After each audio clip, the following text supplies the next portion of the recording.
typically stuff like this is off market, especially in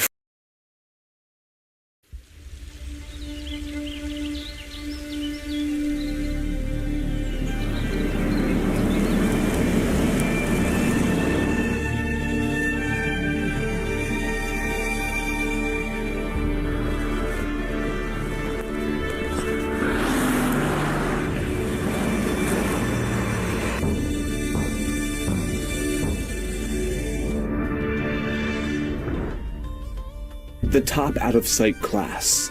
Those with immense wealth who live in private luxury, barely glimpsed by the average civilian. This is old money that echoes across generations, weaving the fabric of our collective history and forming the very institutions of our modern world.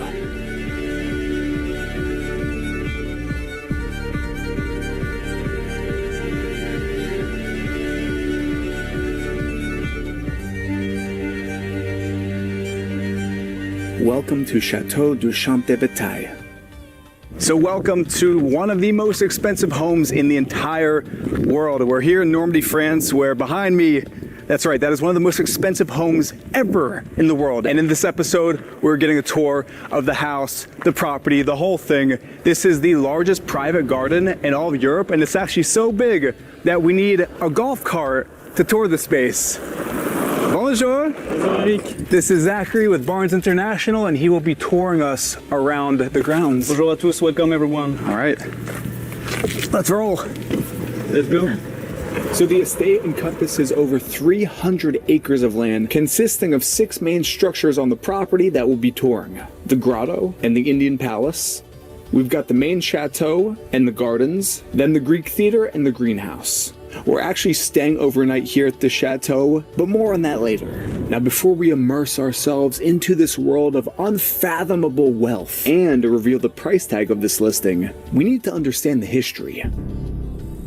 Chateau du Champ de Bataille, or the Battlefield Castle, was built in 1652 by royal architect Louis Laveau, who takes his place in the history books for designing the Palace of Versailles, where the royal French family lived a mere 20 years after this. This chateau is actually the prototype inspiration for Versailles. Famous French gardener André Lenotre, who created the Gardens of Versailles, also designed the gardens here at this chateau. So this is a piece of living history. Now, during the French Revolution, the chateau was stormed and the furniture was sold throughout France. The home then passed through various owners over the years, even serving as a field hospital during World War II. Then in 1992, the current owner, Jacques Garcia, world-famous French architect and designer, purchased the rundown chateau and has since dedicated the last 30 years of his life restoring this palace to its former glory, and more importantly, filling this chateau with priceless art belonging directly to the French royal family. Everything in here is authentic. For example, these 4 vases here were gifted to Napoleon by the King of Sweden, and they're here in this house. This is an actual human body mummified from Egypt in this house in France. That is wild. It's rumored that Garcia purchases a piece of new art every day. Now, the actual price value of this home, it's nearly impossible to put a number on. But recently, an undisclosed private offer in the multiple 10-figure range was made to purchase the home, and it was declined by Jacques. Rather, it's his dream that the doors of the chateau be open to the world, ensuring that future generations can experience the magic and the mystery of this royal French treasure. And I'm working with Barnes International to market this home for rent. So if you're looking to rent out this chateau, please contact me via email in the description of this video. And with that, we're starting our tour here in the formal gardens, which are absolutely colossal. So we're now at the center of the property. Yeah. What's the significance about this behind me? So the exact place where we are now, it's the perfect middle of the castle.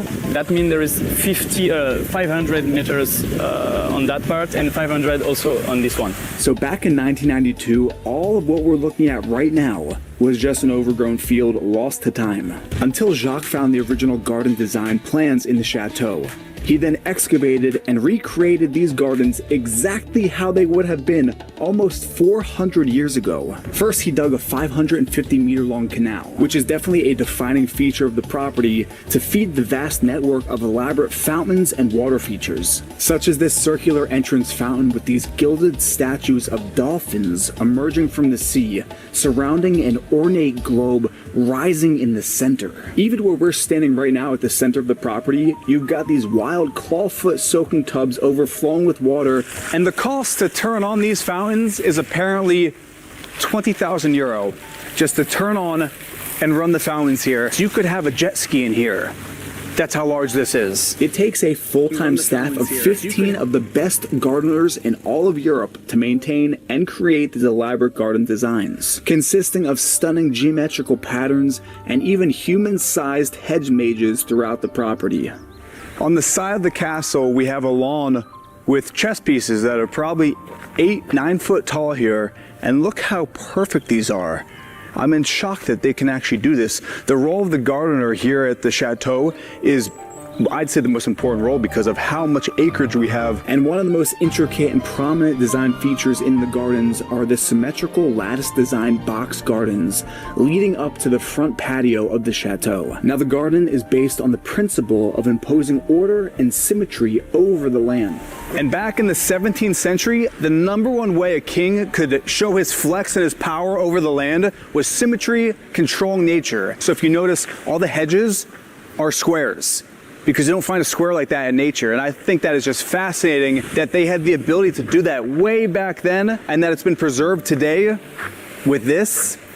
It's kind of mind-boggling. I also noticed the hedges are cut in the shape of a wave, which are at least 30 feet high. I think the biggest thing I want to drive home is the scale of this place and how you really need a person walking through the gardens to show the whole 45 acres. Like, this is, I've never seen a house like this, ever.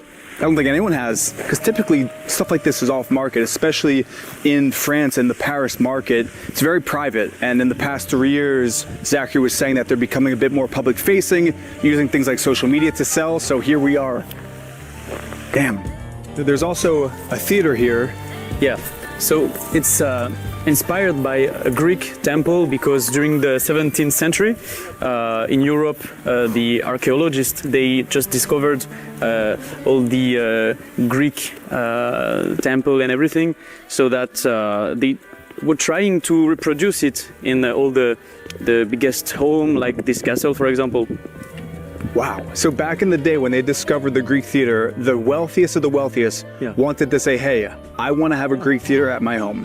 Yeah, because for them it was amazing, this discovery. It was completely new. They didn't knew this was existing, because it was like almost 1,000 years before them. And this is the living stage in the Greek theater. So essentially, they made this garden a replica of the original Greek theater because back in the 17th century, it was so expensive to travel the world, where those who were at the upper echelons of wealth would bring the world to their property. So that's what you're seeing here. And it's pretty spectacular. For instance, even behind us, we have ivy, which has been cut to mimic the architecture of the ancient Greek theater.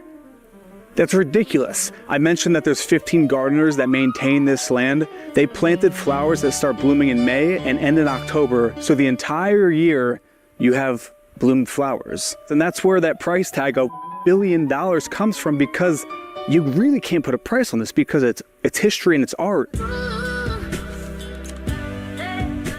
There is an Indian temple? Indian palace, palais in French. There's an Indian palais on the property.